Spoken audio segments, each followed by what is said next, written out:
welcome to the program. This is Politics Today, live on Channels Television. I'm Sean Kimaloye in Abuja.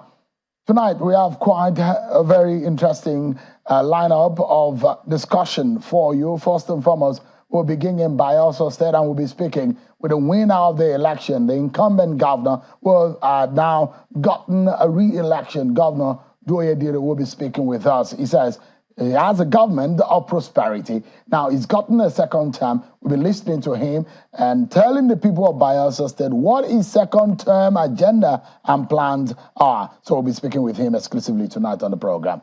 Stick around with me. But first and foremost, let's tell you that the Independent National Electoral Commission, INEC, has been reacting to claims and allegations that the commission is tampering with the results of the Kogi State governorship election in the results viewing portal IREV. The Electoral Commission today released a statement where it says that its attention has been drawn to some media reports alleging that the commission was tampering with the accredited figures of voters in the Kogi governorship election result uploaded on the INEC result viewing portal, which is the IREV. The commission says these reports are unfounded. According to INEC, the most accurate and up-to-date voter accreditation data is available in the bimodal voter accreditation system, BVAS, which is used for the authentication and accreditation of registered voters at various polling units on election day. Before we begin our conversation with Governor Diri, let's bring you up to speed with some of the major political stories across the country in your political roundup.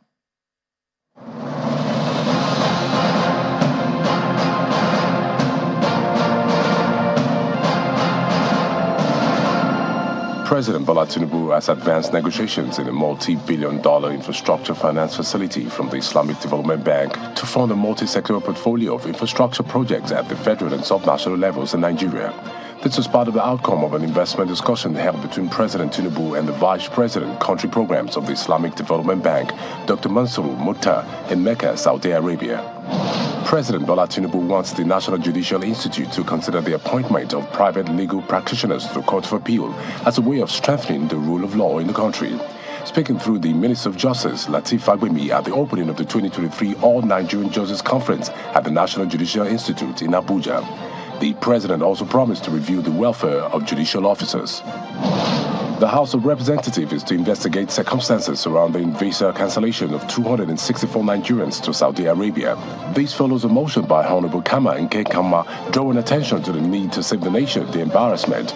Honorable Kama believes that the matter should be investigated in order to avoid a repeat.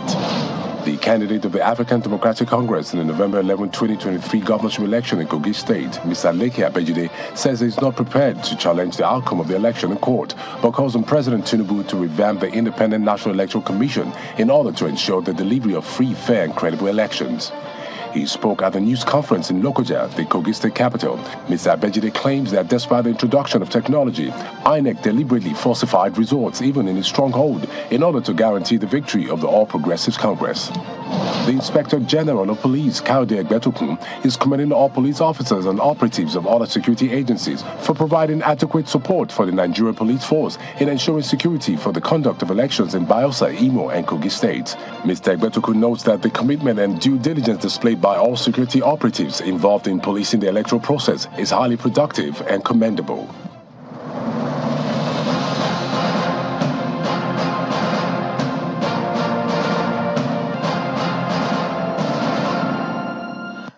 Of course, we are monitoring and following up. We have a coverage of the nationwide strike by the NLC and TUC. We'll be getting reactions, analyzing the impact and the implication of industrial action later on in the program for you, as we'll be weighing the options before the federal government in ensuring that the Nigerian people do not continue to suffer based on the industrial action of labor. We'll get into that and take you around the states of the Federation where this is happening. But before we get into that, let's get to talk with Governor Diri, who has claimed a second term in office as the leader of the coastal state. The People's Democratic Party candidate fought off his All Progressives Congress APC counterpart Timi Praise Silva and all the challenges in the race in a fiercely contested exercise on the 11th of November 2023 in the oil-rich state. Senator Diri, who came into power in 2020, got a total of 175,196 votes, while Temi Peresiva of the APC garnered 110,108 votes. The figures meant that the PDP candidate beat his closest rival by a total of 65,088 votes. The Labour Party, who thanks Eradiri, scored a total of 905,000 votes to come a distant third.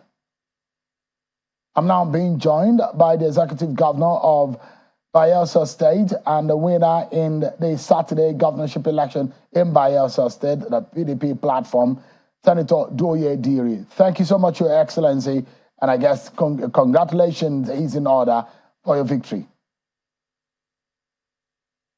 Thank you, Cheryl. Thank you for having me. Yeah, let me start by asking you, what does this victory mean to you?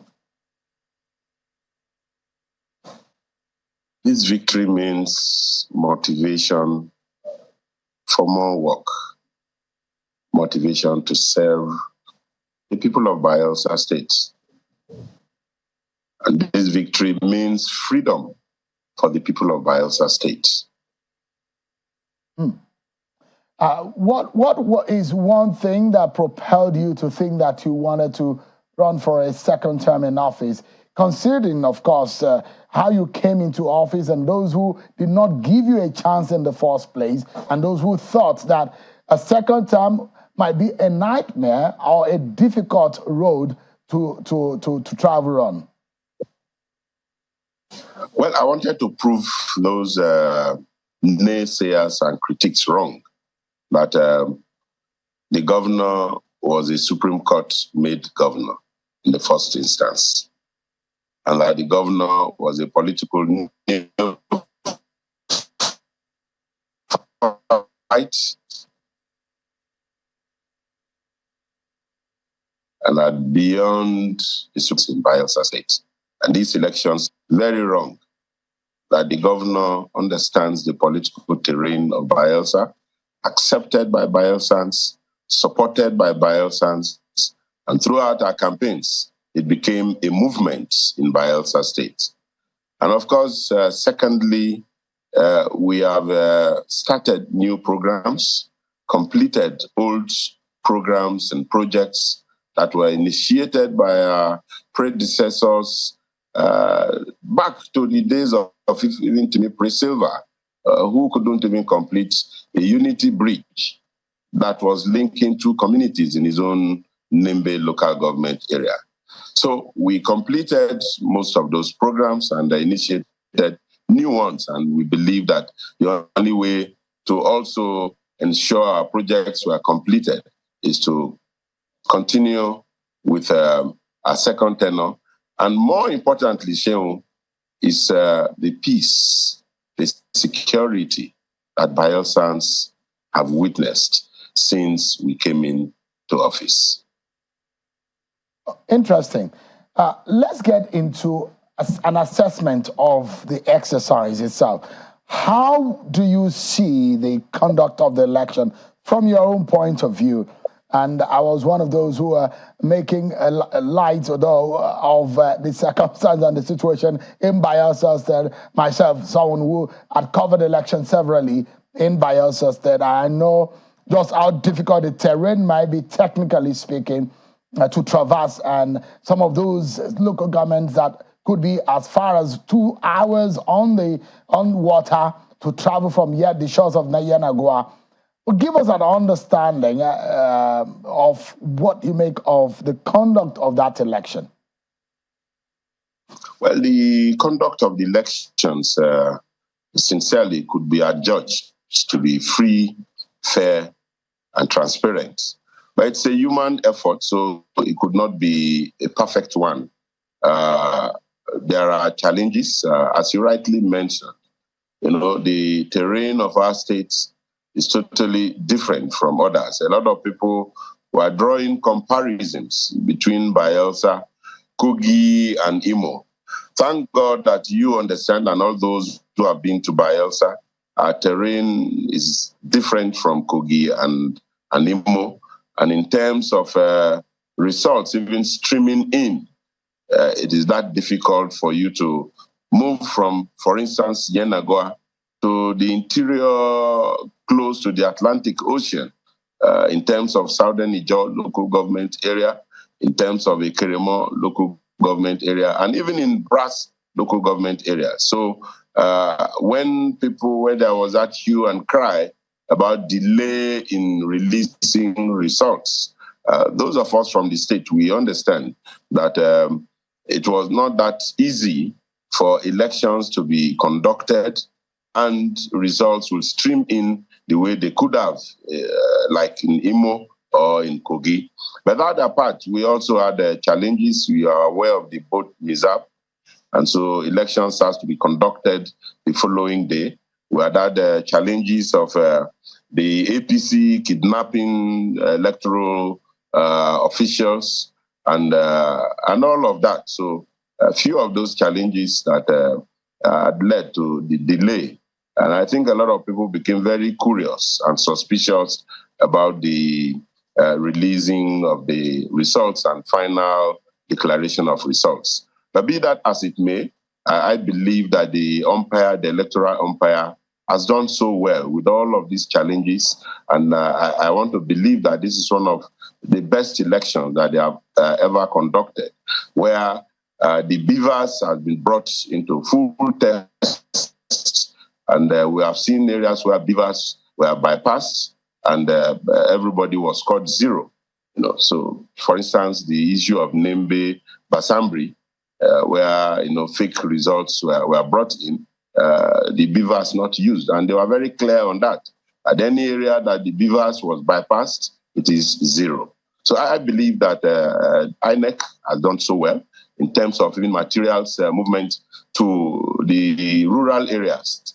They did it a day even before the main day of 11th November. So my take is that we should score INEC high in terms of the conduct of these elections in Bayelsa State.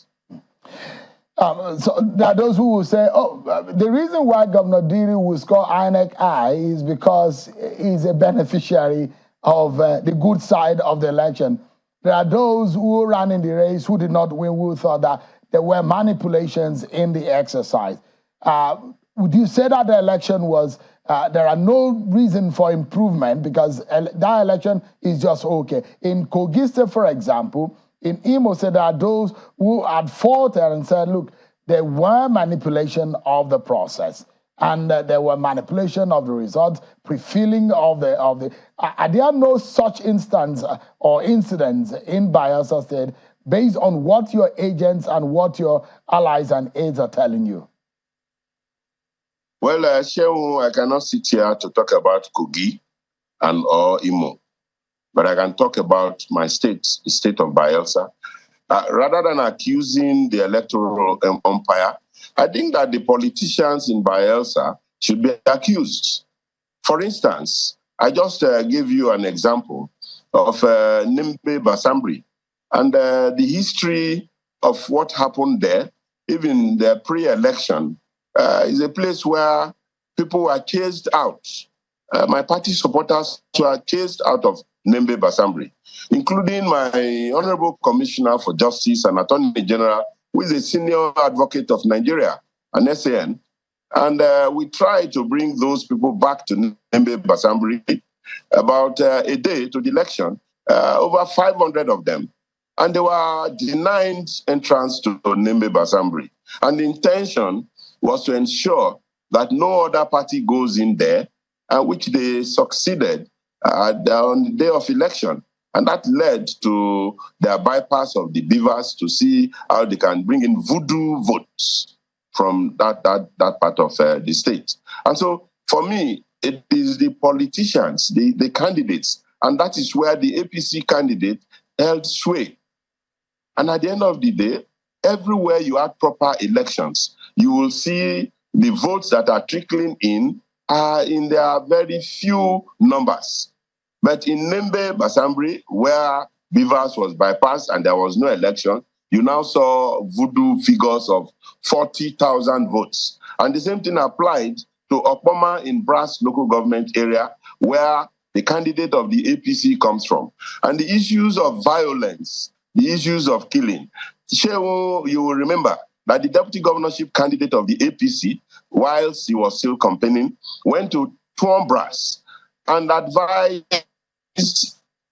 those who are listening to him to ensure that if anybody comes here to disturb, throw them into the sea and let them die. After all, they are not the first people to die. And that was exactly what happened in Tuam Brass. After the whole thing, they came into the Collation Center and in that process killed one of the young supporters of the PDP. In Okpoma, they exactly did same thing that was done in Nembe Basambri. Now, when you look at Nembe Basambri, there are two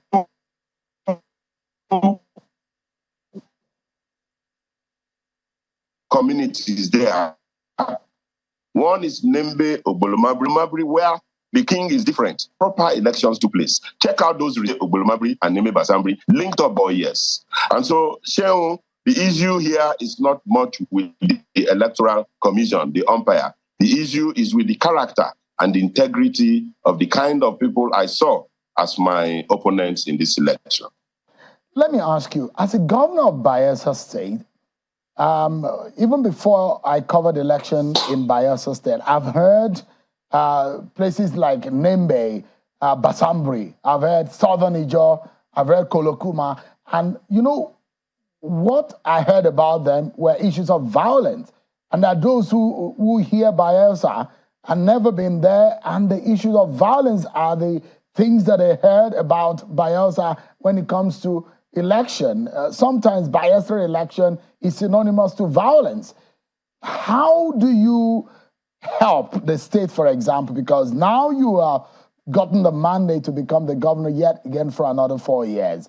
It is important to sort of clean the mess that the political class have created in your state about this issue of violence, which a lot of the times have led to the death and the killings of innocent people. How do you read the state of this kind of situation? Every time election, there's usually violence.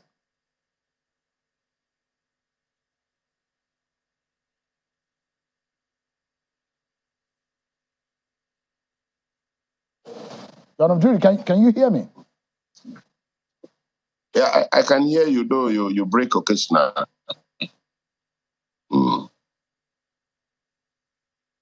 Hello? I'm saying what has become a synonymous tag of Bayelsa when it comes to election, which is violence. As a governor, how do you read and clean up that kind of tag? I mean, albeit it is a very bad one for the state. Yeah, Shehu, to answer you, it's not actually the whole state of Bayelsa. There are some red flag local government areas in the state. And part of them is in Nembe, Basambri that we have just talked about. And you also have Southern Ijo, occasionally some parts of Ekeremon local government area. But you see, the beauty of my governance since we came on board is that we started tackling these issues of violence and insecurity, not only during elections, but across the state, in our daily lives. And every Bayelsan today can tell you that part of my scorecard and my administration scorecard is the peace and the security that we enjoy in Bayelsa State. And that's why people came out in their numbers that they don't want my opponent, who is of the APC, whilst he was still in government as governor. There was so much of killings, so much of violence. And so that's one. But you see, for us as a government, we thought that the issues around this is that of illiteracy, is that of ignorance, And again, that of cult wars. Is it the body language of a governor and what the governor actually tries to bring to the table is what the followers will also take. As a governor, we came heavily against cultism, kidnapping in our states. And I can tell you today, those things have been reduced to their barest minimum in Bayelsa states. People can sleep with their two eyes closed. About illiteracy and ignorance, we have also shifted policies in government from paper qualification to skills acquisition. And it means that we have to deliberately create schools that will not be based on paper qualification. And so we have established government science and technical colleges. You may have seen it whilst I was going on with my campaigns. We have been commissioning and operating such schools across every local government area in Bayelsa State. Commission was even in Yenagoa. It was commissioned by Dr. Bukola Saraki, where we went in to see the various departments that have been fully equipped. And so for us, that is the way of trying to address that problem. A lot of people are talking about industrialization in the air. You don't industrialize when you don't have the capacity. And so the first thing to do is to provide the capacity. Are we engaging our young people appropriately? And so we need to educate their mindset. We need to get them involved in terms of science and technical education so that at the end of the day, when industries come in, we are not going to get our young people who will become onlookers rather than partakers. And so I believe that those are the kind of policy changes that we have introduced to the system that is making people believe that there is hope for our state of Bayelsa. All right, let me quickly ask you, and honestly, Governor Diri, I know you're a straightforward person. Did you fear going in the race against Timipre Silva?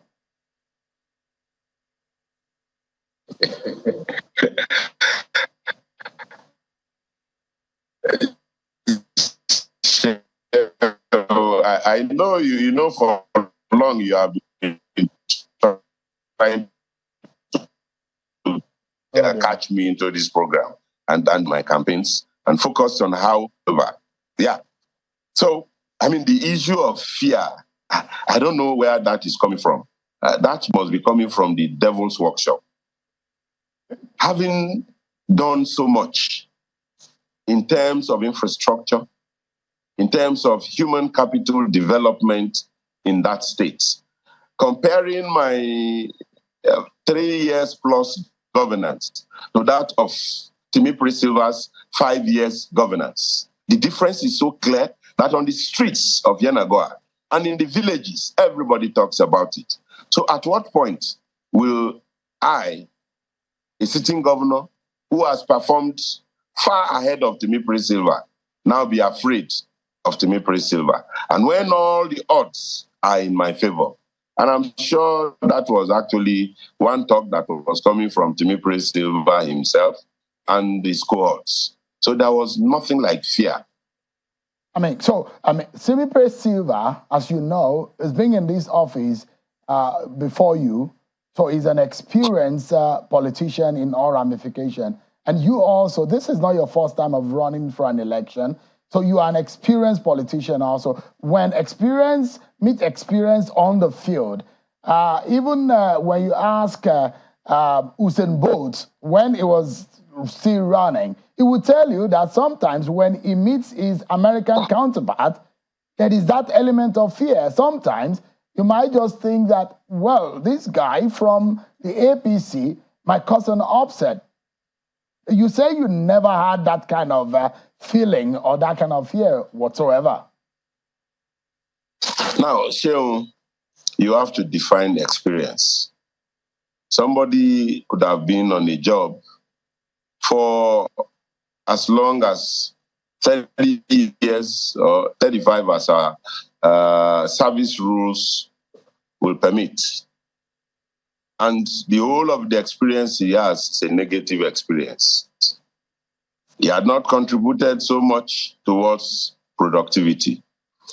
And somebody may have been in that same job for maybe 20 years or maybe 10 years and has contributed so much and decides to retire voluntarily. And now I can tell you that the experience that you are talking about in Bayelsa, they are of two opposites, diametrically opposed. We had a governor in the person of Timipri Silva who was stoned by the people of Bayelsa State because of lack of performance.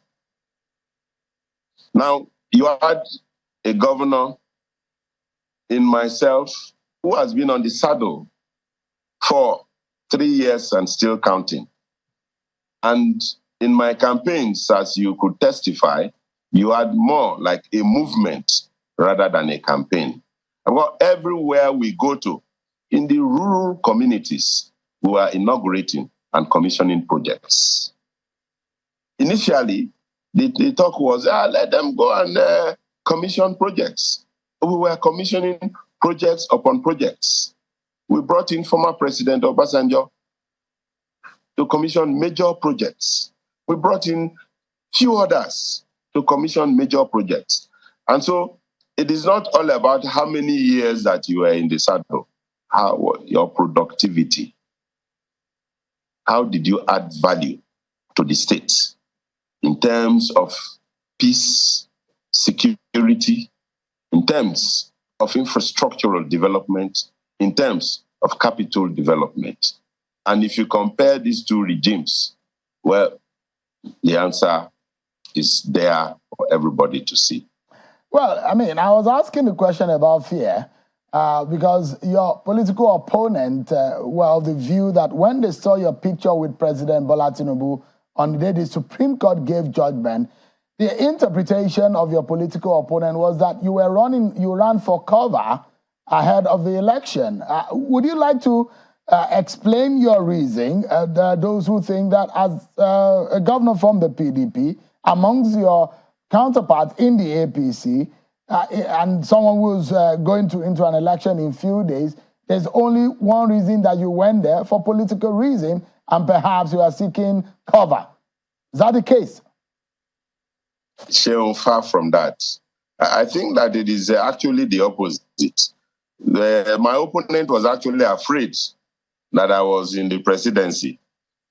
Mark you, President Bola Tinubu is not president of the All Progressive Congress. He is the president of the Federal Republic of Nigeria. Governor Diri is not governor of People's Democratic Party in Bayelsa. I am the governor of Bayelsa State. So, which follows that all parties, be it APC, PDP, Labour Party, all of them are under me in Bayelsa State. And same applies to the president. So I believe that it was actually the opposite. I can tell you, Shehu, immediately my opponent saw that, he abandoned everything, that all his campaign that he was doing in Bayelsa, and rushed back to Abuja, and rushed to the villa to find out what has happened on Governor Diri's visit to the villa. So the truth was that my opponent was the one that actually had the fear, and not Governor Diri. And to put, hello, can you get that, Chef? Yeah, I got that. They actually thought that you may be thinking of crossing over to the APC at some point. Now let me tell you. I've had a lot of those questions. I actually visited the villa arising from an official letter that I had written to President Bola Tinubu, informing him about security situation in my state and infrastructural development in my state, particularly federal roads, where we have taken responsibility, and the need for the new federal government to partner with Bayelsa State. And the third issue was the issue of commissioning a federal road that we have completed from Sagbama to Ekremo. And those were the issues that I went with. And those letters were written 2 weeks. And I got the response, an invitation to come to the villa. And Shehu, I can tell you, for the first time I got to the villa, that was my first time going to the villa under President Ahmed Bola Tinubu. And the president, in spite of the court rulings, attended to me and minuted on all my documents that I came with. And because of the morbid fear of defeat, my opponent knows that he was not on ground one, that he was rejected by the people of Bayelsa, and he was looking for every favor from Abuja. And all we were hearing at that time was that they will use federal might against the state government. And the next thing that was to be used was violence. And we saw some bit of that violence during the elections. And so, Shehu, I did not go there for any other thing but to see the President of the Federal Republic of Nigeria and attending to issues about challenges of development in my state and how the federal government can also be part of the story of development of my state. Thank you. Governor Diri, my final major question is about what you are going to do in your next 4 years. There are daunting challenges that you are going to be faced, a huge burden, just like any other governor in the state. I can't just go ahead now because of time to start reeling out the statistics, some of them that are in the negative, telling of how much work you need to do. Is it about the out-of-school female children in Bayelsa State, about the internally generated revenue, about the state-of-state report on how reliant Bayelsa is on federal revenue, or about the multidimensionally poverty in Bayelsa State? These are, in terms of economy, in terms of human capital development, these are huge responsibility on your hands. And I'd like you to make a promise to the people of Bayelsa State that they will matter going forward in the next 4 years. And perhaps if you can tell them tonight that what would be your pivotal focus of governance in these next 4 years? Now, Shehu, let me take you up on just one of those statistics that you are reeling out. The issue of internally generated revenue. And I know it has been one of those issues that opponents have been using against Bayelsa State. Shehu, you agree with me that Bayelsa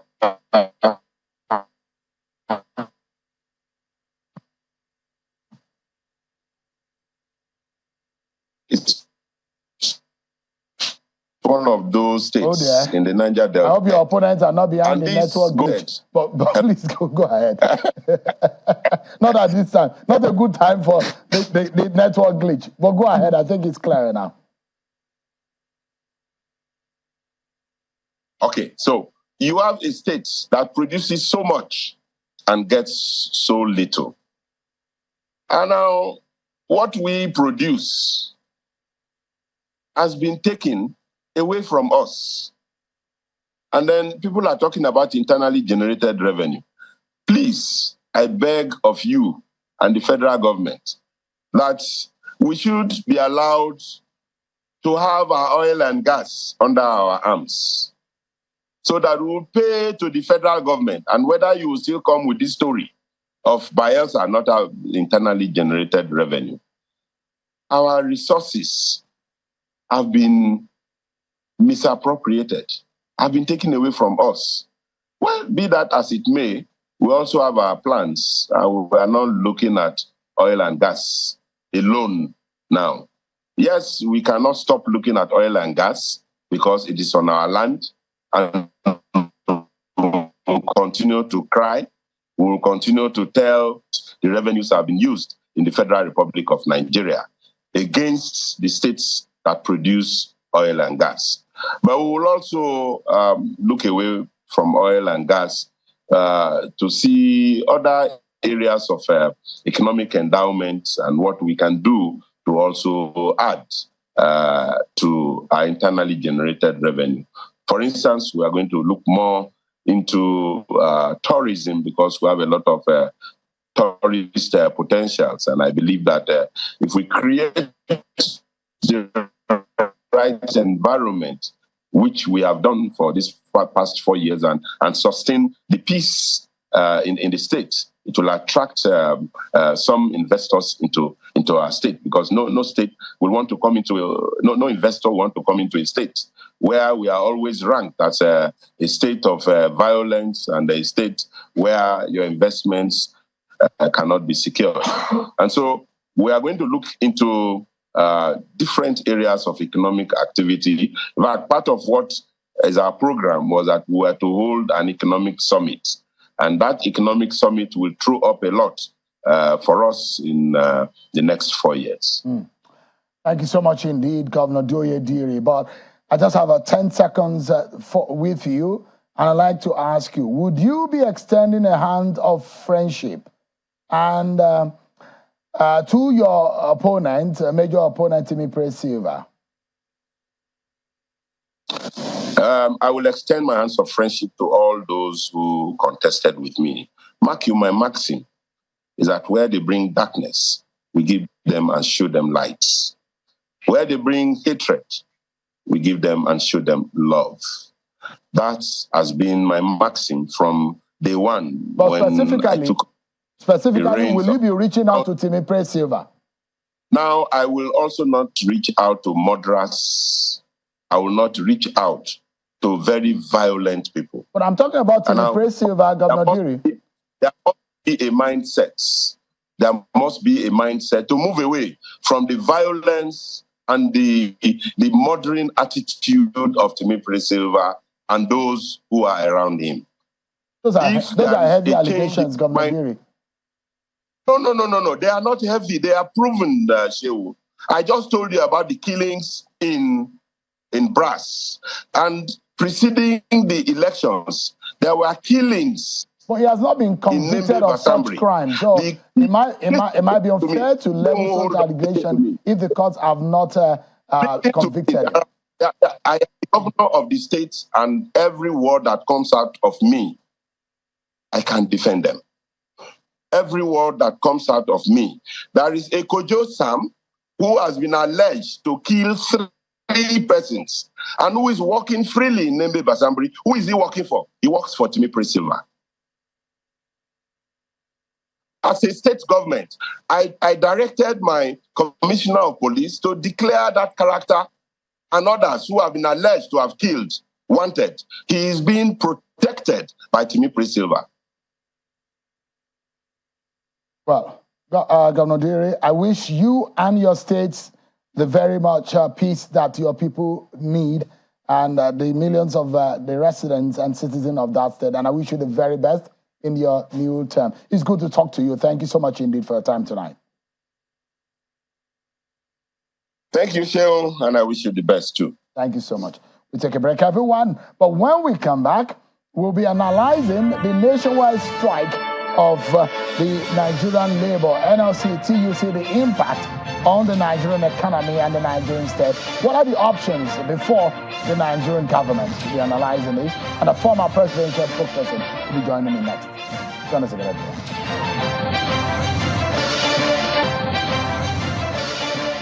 So much, everyone. So the Nigerian Labour Congress and the Trade Union Congress, the joint action of both organizations have made true to their promise of shutting down the nation by embarking on a nationwide strike.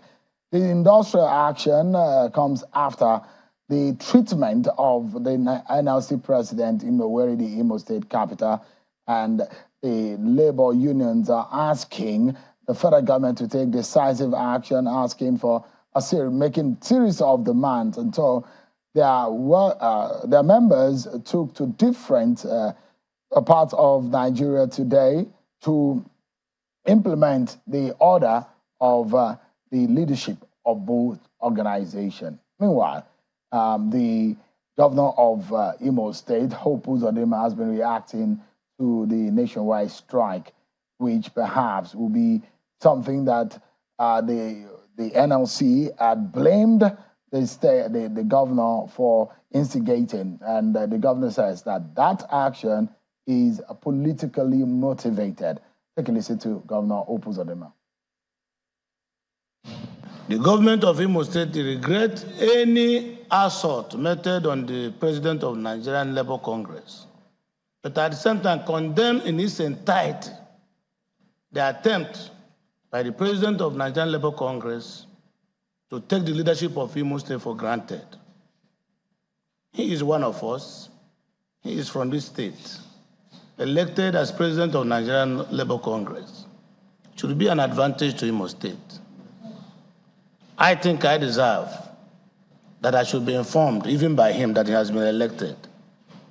Not even one visit, not even one phone call to the governor of the state. Rather, he come in here, he do nocturnal meetings with political opponents.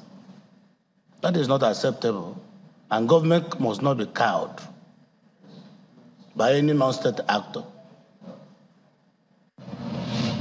In many parts of Nigeria, schools, hospitals, government institutions are being shut in line with the indefinite nationwide strike order of the labor union. Let's get some perspectives on this one, the implication of what of these on the Nigerian economy and the Nigerian state. I'm being joined tonight by a former presidential spokesperson and a political analyst, Laulu Akande. Thank you so much, Mr. Akande, for joining us. Thank you, Shane, for having me. Yeah.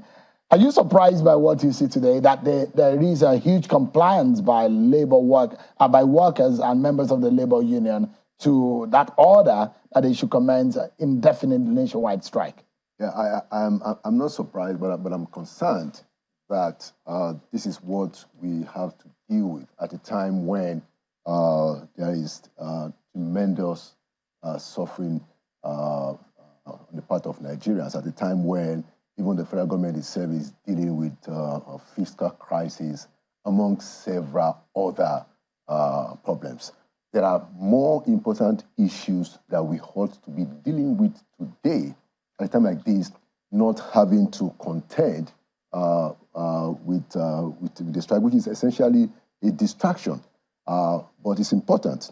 It's important to say that what happened to Mr. Joe Ajero in Imo State is criminal, So you don't beat up people, That's an assault on the man, and that's a crime, So it's important for us to put that in perspective, to say that look, this is not right. You can't just and the question, some of the question they're asking is bring those who did it to book. Yeah. Identify those who are involved. Yeah. He has alleged that some police officer, with some thugs, were involved, right, and he wanted them to bring it to book. Whether or not the Nigerian police force will take action, or the federal government or the state government of Imo State is going to take action, is left to be seen. So they have to take action, and good thing. I think the Inspector General of Police, Mr. Egbetokun, has already promised the nation, which is quite commendable. We must commend him for that swift reaction. He has said that this is going to be investigated, and appropriate steps will be taken. That's important. So that's my first point. Don't let us underestimate. Don't let us take the issue of somebody beating up anybody at all. Not the least the president of the Nigerian Labour Congress. That is an unacceptable behavior. It's important to deal with it. But having said that, I'm not sure that punishing the whole country, for whatever it is that is happening in Imo State, I'm not sure that is the right decision on the part of the labor movement. I'm not entirely. What do you think would have been another option, if they feel aggrieved and they are making demands of the federal government? Yeah, because from what I've gathered so far, this is essentially a local issue. You had from the governor, Senator Hope Uzodimma, to say that this is a local political issue. There are allegations that Mr. Ajero is partisan towards Labour Party and all of that he got involved in the stuff. So it seems, although I don't think we've had his own side of the story, whether indeed this was what happened, but indeed we can say that this is an Imo State issue.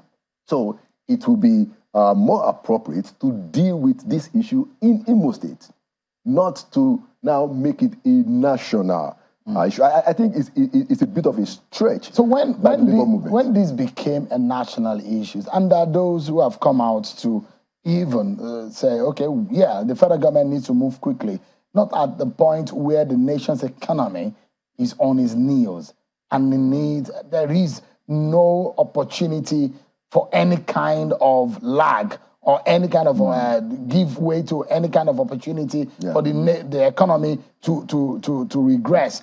And there are those who say, for example, the labor minister, where is he? Simon Lalong, where is he? Some say that he was in Geneva. Is it the right time to be in Geneva?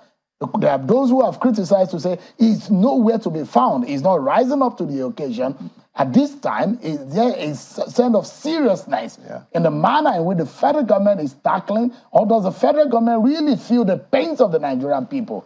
I mean, the labor minister is supposed to be the one in front, leading in the front in this particular matter. Do they really care? Yeah, I mean, I share those sentiments as to how the federal government ought to be in charge of issues. I mean, look, the reason why leaders are elected is to deal with crisis.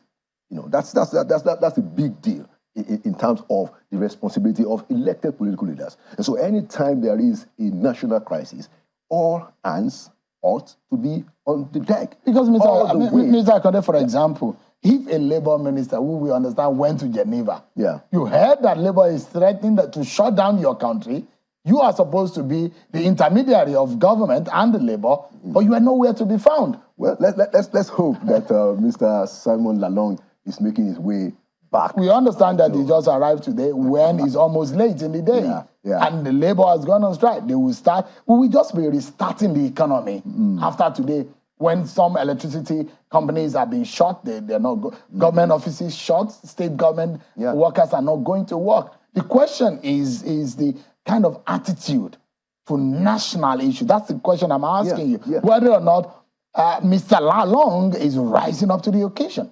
Well, I wouldn't want to get into that because I've not really looked into, so I'm hearing for the first time now that he's actually not in the country. But don't forget. No, I understand that he came back about today. So. But I think in terms of the arrangement, the structure, there are actually two ministers in that ministry. So where is the? I mean, Lalong the ministers of state. Where are they?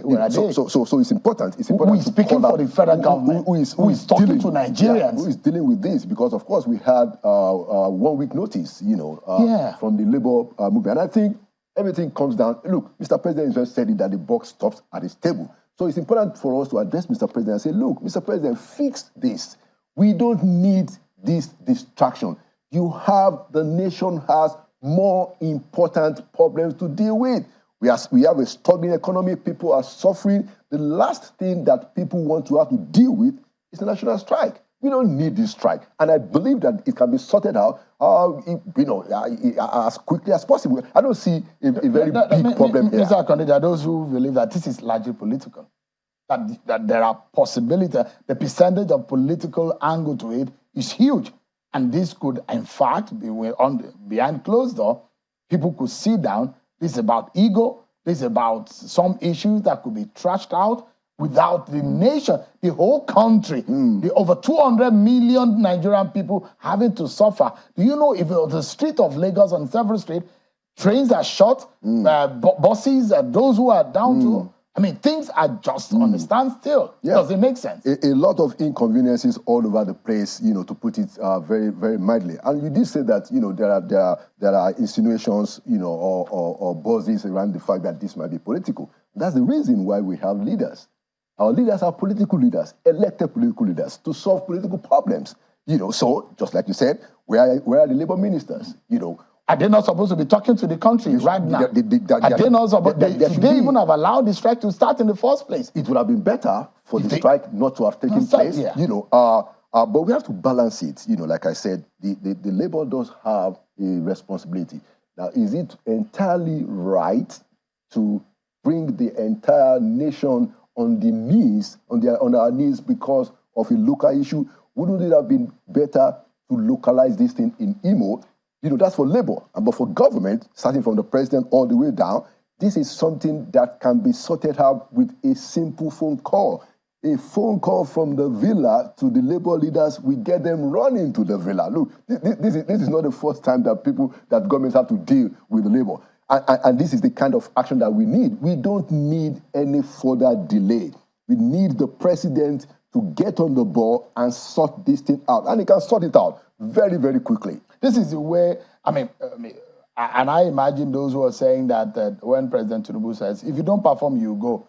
And the first true test of that post-mortem of that retreat they had is right here on our hands. Yes. Where the person that is responsible are the two ministers for labor. Yeah, where are they? So, are they talking to Nigerians? Are they speaking to the issues? Exactly. Why should labor be going on strike? Nigerians are suffering. The economy is in dire straits. Yeah, and they should be talking. The minister should be talking to the labor, you know, and he should be talking to Nigerians. I understand that the Attorney General has actually gone to court to further emphasize the fact that this there's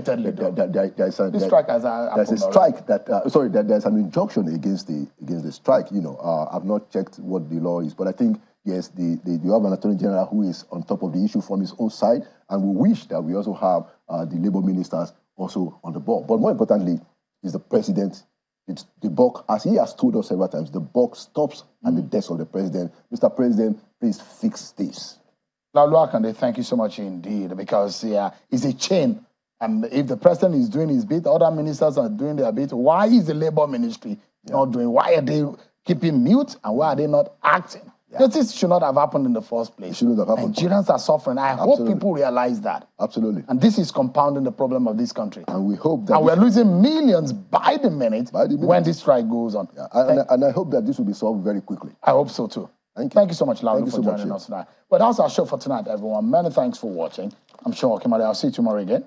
Bye.